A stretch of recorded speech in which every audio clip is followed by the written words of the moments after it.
And welcome back to Daily Wrap. I'm Joe Concha along with Rick Unger, Heather Hansen, and Brad Hirschfield.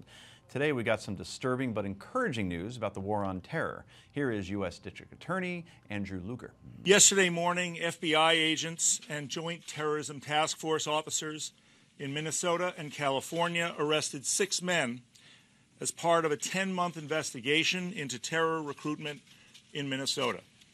All 6 are Minnesotans charged by criminal complaint with conspiring and attempting to provide material support to ISIL. And here's more from the District Attorney.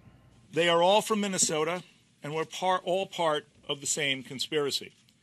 Each of those charged in the criminal complaint participated in a criminal conspiracy over the last 10 months. Finally, Mr. Luger underscores a big problem in Minnesota.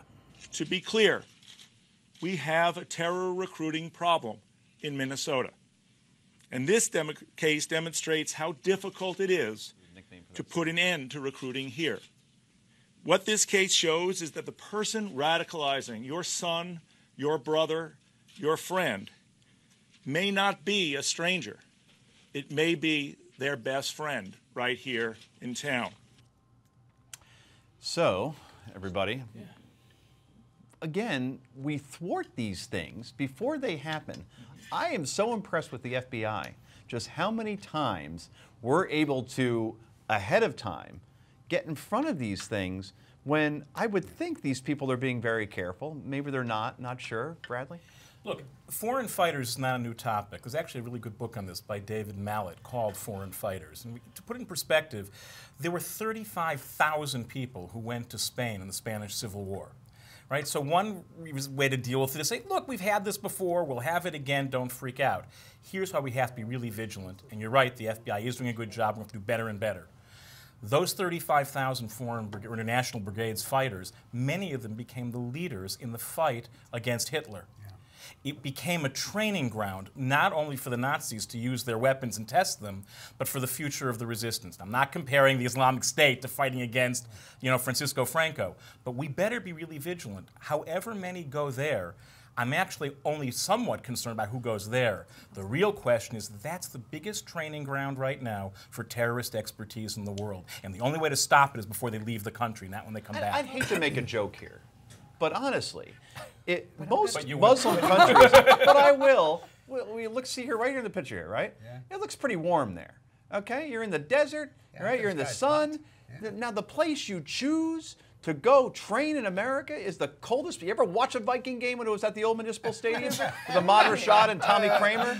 Chuck Foreman? Maybe that's the draw. But I do think, to Brad's point, we didn't talk about this last week, but last week was the first time that it was a Somalian American went to Syria and then came back to try to kill Americans. And this is what we're seeing. And so, yes, we are catching them, but we need to make sure that we are doing it quicker and quicker and getting more and more information. The great thing about this was they caught him through a co-conspirator, somebody who planned to go with them and change their mind. And that's what we need to do. We need to get in that social media. We have to find a better way with propaganda so that we are better getting in with the people who are thinking about doing it so that we can really cut it off at the knees. Rick, it should be noted that the suspects that were arrested here, 19, 21, 19, 21, 19, and 20.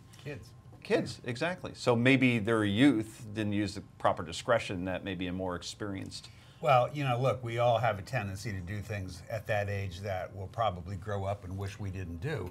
However, when you make, but making decisions like that, you're probably not going to grow up, number one. And number two, I don't care what their reason is. We have been very fortunate that we are catching these people, to Heather's point, and more importantly, that we're catching them before they get there, get trained, and then come back here. So, joining us now is former FBI Special Agent Jonathan Gilliam. He runs the security firm Continued Services, LLC. Jonathan, good work by the FBI here? Well, I think so, but I didn't quite hear exactly what you guys were saying before I came on. Well, basically we were discussing how we were praising the FBI, obviously, for getting ahead of yet another terror plot. And I guess I'm just more curious how, and you don't know particularly this case, I understand, but in general, how we're getting ahead of the game in making all the arrests that we have been lately as far as folks either plotting terror attacks here in the United States or looking to join ISIS, ISIL in Syria, Iraq, and so on. Right. Well, we've had a couple of these lately, and I think the important thing to see in all these is that we are developing a way to get this information about who these people are before something happens. And I think the years that we've been developing our techniques and our procedures and also our sources have led us to this point. And I think, you can see with the guy that was from Ohio that went over and got trained in Syria and then came back, it's a very similar thing in that the FBI is actively pursuing these things, and that to me, just the fact that they're actively pursuing them rather than being reactive is the biggest thing. And in all these circumstances, that really is the main thing where I think the FBI is succeeding.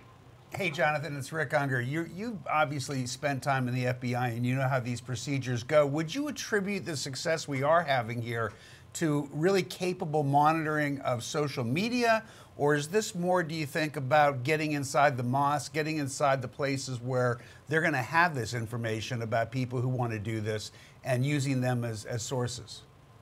Well, what I can tell you from the knowledge that I have, and I have knowledge of a lot of things that are going on, but what I can tell you is that sources are probably the number one thing that's being worked and is being used as far as techniques that help us get this information. Social media is helpful, but I have seen a couple of things recently where social media could and should have played a bigger part in it in notifying them that these things were happening, but they weren't really used as much as possible. I really think when it comes down to this, it's going to be either human intelligence that we have here or human intelligence that is overseas telling us that there's communications going on. And that's, a lot of the times this NSA program that they have of collecting this information, this is the good side of it. A lot of this information comes from those type of projects. Absolutely. Jonathan, finally, how many terror groups, or at least terrorists, you think are operating here in the United States right now? Obviously, they haven't been activated. We only have about 10 seconds, but just a general number from what you understand or know. Well, I mean, the director said that in all 56 field offices, they have some type of a case, but the reality is we just don't know because of immigration policies and because people are getting trained that are American citizens and coming back. We have the biggest Middle Eastern population outside, or excuse me, the biggest Muslim population outside of the Middle East. John, we got to go. But hey, man, I appreciate it so much. We'll see you again soon. More Daily Wrap in just a moment.